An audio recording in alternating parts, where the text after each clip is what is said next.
నమస్తే, welcome to legend TV. ప్రస్తుతం Telangana situation అయితే ఒక పక్క నిరుద్యోగులు ఫైట్ చేస్తున్న పరిస్థితి, వాళ్ళకి ఎటువంటి క్లారిటీ ఇవ్వని పరిస్థితి. ఇంకో పక్క ఎమ్మెల్యేలు జంపింగ్లు కొనుగోలుకు సంబంధించి ఇష్యూస్ నడుస్తూనే ఉన్నాయి. మరి ప్రస్తుతం మనతో పాటు పాషం యాదగిరి గారు ఉన్నారు, ఆయనతో మాట్లాడదాం. అసలు ఏంటంటే తెలంగాణ పరిపాలన మారిన తర్వాత ఎంతవరకు సక్సెస్ అయింది ఈ పరిపాలన, ఇవన్నీ కూడా తెలుసుకునే ప్రయత్నం చేద్దాం. నమస్తే సార్. సార్, పరిపాలన మారితే బాగుంటుందని చాలామంది ఆశించారు. మరి మారింది, మరి ఇప్పుడు ఏమన్నా సక్సెస్ అయిందంటారా, ఫెయిల్ అయిందంటారా? ఇప్పుడు చంద్రబాబు నాయుడు పరిశ్రమలను మూసేసిండు. ఆ పరిశ్రమలు డీఇండస్ట్రియలైజేషన్ చేసిండు. రీఇండస్ట్రియలైజేషన్ చేస్తాడు, ఆయన చేయాలి కదా, చేస్తలేడు. నువ్వు ఆల్విన్ తెరుస్తావా? రేవంత్ రెడ్డి తెరువు. నిజాం షుగర్స్ తెరువు. 32,000 ఎకరాలు సొంత భూములు ఉంటాయి, ఎవరికి ఇచ్చినావు? గోకరాజు గంగరాజుకి ఇచ్చినావు కదా, కేసు పెట్టు. గోకరాజు గంగరాజు జైల్లో పెట్టు. చంద్రబాబు నాయుడు అమ్మిన జైల్లో పెట్టు. పెడుతున్నావా? పెడతలేక మెచ్చుకుంటున్నావు కదా నువ్వు. ఎందుకు మెచ్చుకుంటున్నావు అని?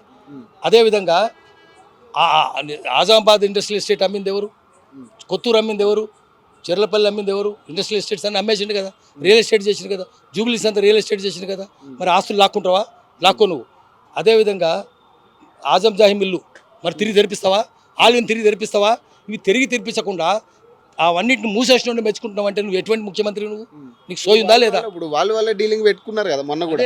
కాబట్టి అంటే అర్థమైంది, తెలంగాణ శత్రువులతో నుంచి మిలాఖతైనవు, తెలంగాణ నాశనం చేస్తుంటే మిలాఖతైనవు, డీఇండస్ట్రియలైజేషన్తో మిలాఖతైనవు అని మెచ్చుకుంటున్నావు.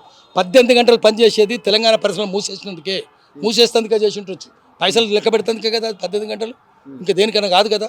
భూములు లెక్క పెడుతుందికే కదా. అటువంటి వాళ్ళు మెచ్చుకుంటున్నావు అంటే ఏమర్థం? తెలంగాణ ప్రజలు గమనిస్తున్నారు, జాగ్రత్తగా ఉండాలని చెప్పాలి రాజకీయ పార్టీలు. టీఆర్ఎస్ నుంచి ఎమ్మెల్యేలు మొన్న ఎమ్మెల్సీలు 6 ఒకేసారి జాయిన్ అవడం చూసాం. మళ్ళీ ఈ రోజు ఎమ్మెల్యే జంప్ 10 మంది. అంటే రాజకీయ నాయకులందరూ దొంగలే, నయం లేళ్ళు. వాడు ఏ పార్టీలో ఉండే నయం లే. అంతమంది కాంగ్రెస్ ఉన్నారు, మళ్ళీ బీఆర్ఎస్లో చేరినారు, మళ్ళీ కాంగ్రెస్లో చేరుతున్నారు. మళ్ళీ గర్వాపసి అని కూడా చెప్తున్నారు వాళ్ళు. సిగ్గుండాలి కదా, చేర్చుకుంటే వాళ్ళకి సిగ్గుండాలి. ఢిల్లీలో కూర్చున్న వాళ్ళు గట్టిగా అడగాలి.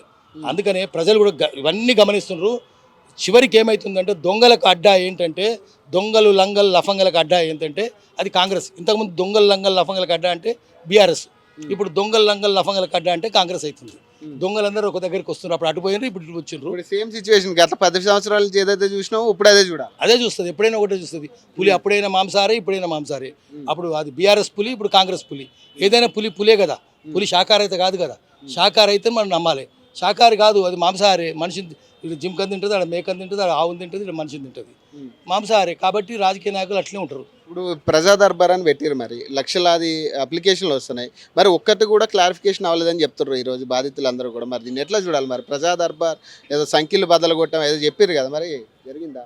అది ఉత్తదే సంఖ్యలు. చివరికి అది ప్రజా దర్బార్ కానే కాదు. ఆడ ఎవరున్నారు? సీఎం రోజు కూర్చోవాలి కదా, కూర్చుంటుండ ఆయన. నేనే కూర్చుంటున్నాడు కదా, ఎందుకు కూర్చుంటలేడు ఆయన? ఆడికి ఎందుకు పోతలేడు? నువ్వు ఇక్కడ కనిపించావు, అక్కడ కనిపించావు, మాట ఢిల్లీ పోతుంటావు. ఢిల్లీకే కదా పోయేది. ఢిల్లీలో రాహుల్ గాంధీ టోపీ కింద పడితే ఢిల్లీ కురుకుతాడు. అది మరి అట్లెట్లా? రాహుల్ గాంధీ చెప్పులో రాయి వస్తే ఢిల్లీకి పోతాడు. నువ్వు ఎందుకు పోతున్నావు మాటి ఢిల్లీకి? నువ్వు ఎందుకు ప్రజాభవన్కి వస్తలేవు? ఎందుకు దర్బారు తీరుస్తలేవు? ఎందుకు ప్రజల సమస్యలు తెలుసుకుంటలేవు? నువ్వే సొంతంగా పోవాలి ప్రజల దగ్గరికి, ఎందుకు పోతలేవు నువ్వు? పోడు ఎక్కడి పోడు ఆయన ఎప్పుడు ఈ పనులే చేస్తాడు. ఆయనైనా ఈయనైనా అందరూ ఒకటే. కాబట్టి జనం గమనిస్తూనే ఉన్నారు. అది తొందరలోనే భరతవాక్యం పలుకుతారు, ఇంటికి పోతారు. నిరుద్యోగుల పరిస్థితి మాట్లాడుకుంటున్నారు. నిరుద్యోగుల పట్ల పోలీసులు చూపించే వైఖరి మరి ఎట్లా చూడాలంటారు? నిరుద్యోగుల పట్ల పోలీసులు చూపించేది రాజ్యాంగ విరుద్ధమైంది. ఆర్టికల్ 19(1)A జర్నలిస్టులకు కానీ ప్రజలకు కానీ ఇచ్చింది. అది వాక్ స్వాతంత్రం ఇచ్చింది. వాళ్ళు చెప్తుంటే దాన్ని షూట్ చేసి ప్రజలకు వినిపించే హక్కు జర్నలిస్టులకు ఉంటుంది. ఎట్లా నువ్వు వాళ్ళని ఎట్లా చేస్తావు? మైపాల్ యాదవ్ను పట్టుకొని గల్లీ తిప్పుతావా? ఊరు తిప్పుతావా? Police station తిప్పుతావా? బుద్ధుందా దానికేమన్నా? అర్ధరాత్రి రాక తిప్పుతావా? అఫ్జల్గంజ్ పోలీస్ స్టేషన్, ఆ స్టేషన్, ఈ స్టేషన్. శ్రీచరణ్ అట్లా పట్టుకొని కొడతావా నువ్వు అందరి ముందు? నాకు తెలియదని చెప్తావు, తర్వాత డ్రామాలు చేస్తావా? అందుకని జనం అంతా గమనిస్తూనే ఉన్నారు. అయిపోయింది, పుట్టగతులు ఉండవు. 2 రేళ్ళు 4 అన్నందుకు జైలు నోరు తెస్తున్నాయని చెప్పినట్టుగా జైలు నోరు తెస్తున్నాయి. గుండ్రాలు విసురుతున్నారు, రాజ్యాంగం ఉల్లంఘిస్తున్నారు. రాజ్యాంగం 19(1)A నువ్వు ఇయ్యలేదు. రాజ్యాంగం 19(1)Aను భారత రాజ్యాంగం ఇచ్చింది, రాజ్యాంగ రచనా సభ ఇచ్చింది. దాన్ని హరించే హక్కు రేవంత్ రెడ్డికి లేదు, పోలీసులకు లేదు. నిరుద్యోగుల పరిస్థితి ఏంటంటే రాష్ట్రంలో అంటే గత 10 సంవత్సరాల నుంచి వాళ్ళు బాధితులుగానే ఉన్నారు, ఇప్పుడు అలాగే ఉన్నారు. మరి ఎందుకంటే వీళ్ళు ఒకటే కదా, తేడా ఏమైనా ఉందా? అప్పుడు నయంలే కదా ఇప్పుడు ఇందులో ఉన్నది. మరి నయంలో స్వభావం ఏం మారుతుంది? పులి స్వభావం మారుతుందా? మనిషి స్వభావం మారుతుందా? దొంగల స్వభావం మారుతుందా? మారదా? అదే దొంగలు కదా. నమ్ముతా మానవం వాళ్ళు మంచోళ్ళని ఏమి నమ్మేది లేదు. అందుకని నిరుద్యోగులు అట్లే ఉంటారు. గత 10 ఏళ్ళుగా కేసీఆర్ ఒక్క డాక్టర్ని రిక్రూట్ చేయలేదు, ఒక్క వైద్య సిబ్బందిని రిక్రూట్ చేయలేదు, ఒక్క టీచరు రిక్రూట్ చేయలేదు. ఇప్పుడు వీళ్ళు కూడా ఏం రిక్రూట్ చేస్తలేరు. పోలీసులు ఎందుకు రిక్రూట్ చేస్తలేరు కదా? ఎందుకు యూటర్న్లు ఎందుకు పెట్టిండు కేసీఆర్? ఎందుకు పెట్టిండంటే పోలీసులు రిక్రూట్మెంట్ చేయలే. సెల్ ఫోన్ ఇచ్చిండు, వాళ్ళకి క్వాలిటీ లైఫ్ లేదు, మిర్రర్ లైఫే.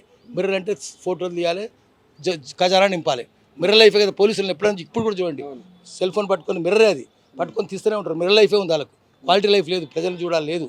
వాళ్ళు పోలీసింగ్ చేయాలి, పోలీసింగ్ చేస్తలేరు. ఇప్పుడు కూడా అదే చేస్తున్నారు. చూడండి ఏమైనా మారినాయా? అంతకంటే ఎక్కువైనాయి ఇప్పుడు, అంతకంటే ఎక్కువ యూటర్న్లు ఎక్కువైనాయి. అప్పుడు ఓపెన్గా ఉన్నాయి కూడా ఇప్పుడు యూటర్న్లు అయిపోయినాయి. కాబట్టి యూటర్న్లు ఎందుకంటే కేసీఆర్ కూడా చెప్తాడు, దానికి విరుద్ధంగా పోతాడు, యూటర్న్ తీసుకుంటాడు. తొలితో ముఖ్యమంత్రి తొలి దళితుడే అంటాడు, దానికి భిన్నంగా పోతాడు, దళితుని పెట్టాడు. పెట్టాలంటే ఉండవా, నన్ను మించిన దళితుడవా అని చెప్తాడు. ఈయన కూడా అంతే, ఈయన కూడా అన్ని యూటర్న్లు తీసుకుంటాడు. యూటర్న్లు తీసుకుంటారు, అన్ని యూటర్న్లే పెడతారు. కాబట్టి వీళ్ళు వాళ్ళు ఇద్దరు ఒకటే, అందరు గోత్రాలు సూత్రాలు అన్నీ ఒకటే. కాబట్టి వీళ్ళ సంగతి జనం చూసుకుంటారు. తొందరలోనే ఆయనకు 10 నెలలు పట్టింది, 10 ఏళ్ళు పట్టింది, ఈయనకు 10 నెలలే చాలు, ఇంటికి పోతాడు. పోతుందండి. పోతాడు. Thank you sir, thank you.